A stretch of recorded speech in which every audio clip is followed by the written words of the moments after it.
네, 안녕하십니까. 2021년 6월 19일 울프입니다. 오늘 아침에 픽한 공부할 거 ETF는 타이거 KRX 인터넷 KUD입니다. 이 KRX 인터넷 KUD는 나온 지가 한 작년 이맘때쯤 나왔을 거예요. 그래서 한 1년 됐는데, 거의 1년 됐을 것 같은데, 아닌가? 10월 달에 나왔군요. 그래서 이제 결론적으로 이제 한국 인터넷 산업 대표 10개 기업에 투자한다 라는 내용으로 이 ETF가 나온 것입니다. 그런데 이제 최근에 이 ETF가 많이 상승을 했어요. 섹터 ETF의 상승 조금 부담되는 자리가 아닌가 라는 내용으로 오늘 내용을 말씀드려 보도록 하겠습니다. 투자 아이디어입니다. 카카오, 네이버 비중이 높은 ETF다. 인터넷 IT 플랫폼 선점 효과를 톡톡히 누려보자. 일단은 어떠한 플랫폼을 선점하고 있다는 게 가장 어떻게 보면 큰 캐시카우이고 마르지 않는 샘물일 수가 있죠. 카카오 같은 경우에는 우리가 잘 알다시피 카카오톡을 이제는 거의 안 쓰는 사람이 없잖아요. 다 대부분 쓴단 말이죠. 그래서 대한민국에서 이 메신저 플랫폼으로 거의 압도적인 다른 걸 쓸 수가 없는 그런 1위의 플랫폼이고, 네이버 같은 경우는 검색 시장에서, 한국 검색 시장에서, 뉴스 검색 시장에서 거의 1위나 다름없죠. 그 외에도 이러한 것들 외에도 이제 엔터테인먼트나 아니면 이제 배송 그런 그 상품 이런 것들이 이제 뭐 카카오도 잘하고 네이버도 잘하고, 물론 이제 각각 잘하는 분야가 다 개별적으로 있습니다만, 워낙 이제 문얼발식으로 자회사도 만들고, 또 이제 네이버 같은 경우에는 이 자회사를 만들기보다는 협업을 통해서 많은 이제 크로스 워킹을 이렇게 같이 코업을 많이 하고 있죠. 바이셀 메소드입니다. 프리미엄 구간을 닫고 내려올 때 매도를 하는 것이고요. 디스카운트 구간을 닫고 반등을 할 때 매수를 하는 것입니다. 차후에 동일한 패턴이 나오면 대응을 하는 부분입니다. 이 프리미엄 구간이라는 것은 매수가를 더 지불해야 추가적인 상승을 더 기대할 수 있다는 거고요. 디스카운트 구간 같은 경우에는 이 추세에서 할인이 되었다. 그런데 이제 할인이 계속되면 어떻게 되죠? 네, 결국은 주가가 하락을 계속하게 되는 거나 다름없습니다. 반드시 반등이 나와야 합니다. 그래서 매수를 할 타이밍은 디스카운트 구간에서 반등을 하고 있느냐 안 하고 있느냐, 그 부분을 보면 됩니다. 바이 포인트, 셀 포인트입니다. 프리미엄 구간으로의 진입. 이게 이제 과연 펀더멘탈의 변화를 낼 것이냐, 아니면 원래의 펀더멘탈의 수렴이냐, 이건데요. 일단 파란색 선을 닫고 반등을 했습니다. 작년 말에 올해 초에 해서 파란색에서 닫고 빨간색 선을 맞고 내려오죠. 그러다가 잠깐 2월달 정도에 뭔가 펀더멘탈의 변화가 생기는 것처럼 보이다가도 다시 이제 하락을 했습니다. 그리고 이제 4월에서 5월달, 대충 5월달로 보여지는데요. 그때 이제 그 4월에 말 정도에 아마 크게 이 상품이 좀 떨어졌어요.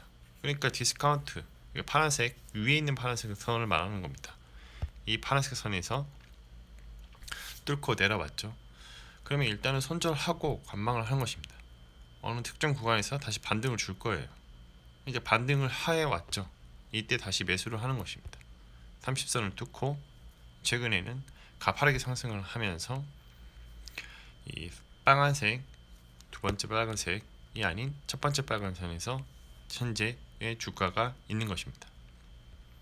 이 변화로 봤을 때 지금 매도해도 괜찮은 가격. 누군가가 만약에 매수를 했다면, 밑에서 매수를 했다면 그냥 한 번쯤은 절반을 털고 가도 괜찮다라는 거죠. 물론 더 추가적인 상승이 있을 수 있습니다. 그건 아무런 모르는 것이니까요. 그러나 이제 주가든 어떠한 특정 상황이든 그 특정한 패턴 같은 게 있는데, 이런 패턴을 보여준다면 추가적인 상승이 없이 또 하락을 할 수 있다는 거죠. 물론 여기서 더 올라간다면 펀더멘탈의 변화가 생긴 겁니다. 모멘텀에 변화가 생긴 거죠.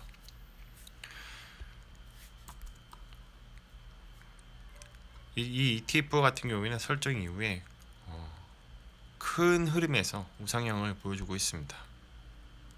최근에 조금 하락을 보이다가 검은색 선을 뚫고 올라가면서 추가적 상승을 보여주고 있는데 느낌상 펀더멘탈의 변화로 보여지긴 합니다만, 그래도 혹시 모르니까 만약에 이제 더 내려온다면, 현재 주가에서 내려온다면 일단은 절반이나 전량 차익 실현을 하고 추후를 도모해도 괜찮을 것 같다라는 게 저의 생각입니다. 기초지수는 KRX, 인터넷 K-뉴딜 지수를 따르고 있고요. 지수 기율을 보면 유가증권시장, 코스피나 코스닥 시장 상장 종목 중 인터넷 산업군 대표 기업 10종목을 구성 종목으로 하는 것입니다. 산출 방법은 이제 시가총액 상위 3개 종목 경우 시가총액 비중이 정기 변경일로부터 약 25%가 되도록 조정하는 동일 가중 방식으로 산출이 되는 거고요. 이제 시가총액 4위부터 10위까지 7개 종목은 유가 시가총액 가중 방식을 적용해서 지수 내 총 시가총액이 25%가 되도록 산출을 하는 것입니다. 이따가 구성 종목을 보여드리면 알게 될 거예요. 자, 이제 정기 변경일이 연 2회라고 되어 있죠. 2월달, 8월달입니다. 오늘이 6월 19일이고 만약에 각각의 비중이 25%가 넘어가면 아마 이제 25%로 맞추기 위해서 많이 오른 것들은 매도가 나갈 것입니다. 자, 뭐 어떤 종목이 나갈 것인지는 이따 말씀드릴게요. 분배금은 이제 상장한 지가 얼마 안 됐기 때문에 1년도 안 됐기 때문에 분배금 금액이 이렇게 나왔던 것을 알 수가 있고, 자, 구성 종목을 보면 카카오가 무려 35% 비중이 올라갔죠.